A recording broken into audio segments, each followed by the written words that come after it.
Jadi begini ya masalah pendidikan ya. Kalau saya jawab pakai ilmu hakikat saja karena ini keahlian saya.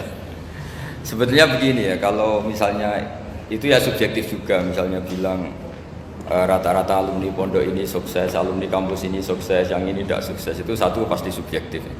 Karena biasanya yang diterkenalkan ya yang sukses-sukses. Saya punya tetangga dari pondok yang Anda sebut itu kebetulan tidak sukses semua.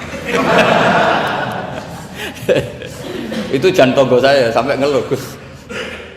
Saya ini gimana kok? Ya sudah seperti itu kan subjektif ya. Tapi menyangkut pendidikan itu begini ya, menyangkut hasil dari pendidikan itu. Andai kan kita bicara ilmu hakikat, misalnya kita mondok gitu ya. Mondok kemudian jadi orang miskin, jadi orang yang menurut orang banyak tidak berguna di masyarakat. Ternyata kita ini orang yang kelihatan tidak punya karir, tapi kalau malam sujud sama Allah. Punya anak niat memperbanyak orang sujud, terus punya ibu yang sakit-sakitan kita rawat. Meskipun kita tidak jadi dosen, tidak jadi menteri, tapi indah Allah itu luar biasa karena berstatus ngerawat ibu, ngerawat anak, ngerawat istri. Nah Islam itu datang dengan jargon-jargon seperti itu. Sehingga Nabi kalau muji itu ada Uwais Al-Qarni, ini orang yang luar biasa.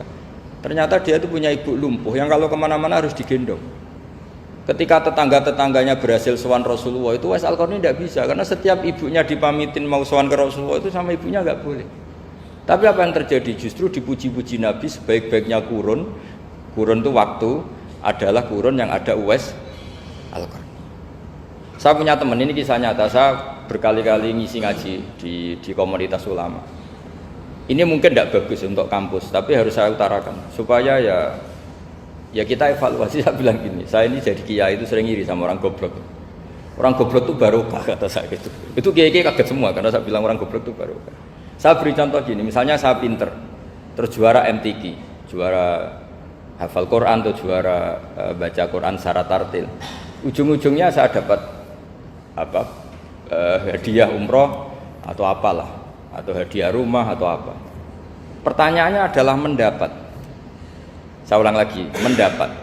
Sementara ada santri yang bodoh, gara-gara bodoh itu dosen UI yang enggak, jadi kiai yang enggak, akhirnya dia jadi pekerja di Korea.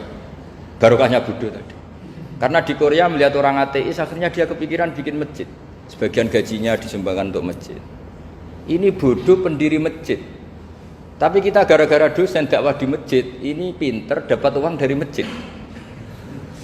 Nah ini bukan nyindir, ini biasa saja, ini maksud saya. Maksud saya, kamu jangan ngabaikan hidup. Akhirnya apa yang terjadi? Saya ini punya teman ini betul. Saya ini kan kecelok dulu tuh Gus Alim. Nasib saya di mana-mana dihormati. Kadang saya merasa dosa. Kok dihormati? Saya punya teman, dulu gobloknya minta ampun, sekolah sekelas maksud. Gobloknya, soalnya gobloknya harus disepakati sudah. Ya, goblok mujma'alah kira-kira. Singkat cerita dia itu hidup di pedalaman Kalimantan sekitar tahun 92. Dulu kan biasalah di dalam hutan itu pasti ada penebangan hutan macam. Dia ada bosnya, yang jelas dia ada bosnya. Saya yakin juga agak kriminal. Karena dia tidak yang illegal logging. Pokoknya ditakdir dia hidup di tengah hutan. Ikut orang. Setelah itu dulu nggak ada HP. Sering kirim surat ke saya, Gus, saya ini hidup di tengah hutan. Tapi saya ini muslim pernah mondok. Kalau nggak bikin Jumat itu nggak enak. Bikinlah dia Jumatan.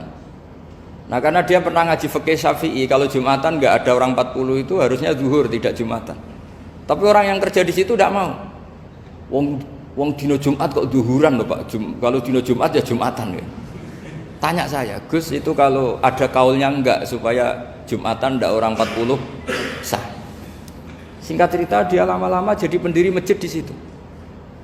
Dia punya sedikit gaji ya dipakai masjid, punya sedikit tanah diwakafkan untuk masjid. Artinya apa? Indah Allah ini banyak orang bodoh, ternyata di komunitasnya dia muassis, pendiri, pemberi.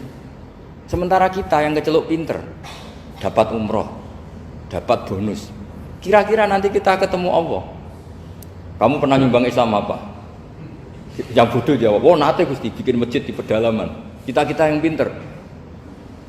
Kayaknya kalau memberi enggak lah Gusti. Reputasinya mendapat.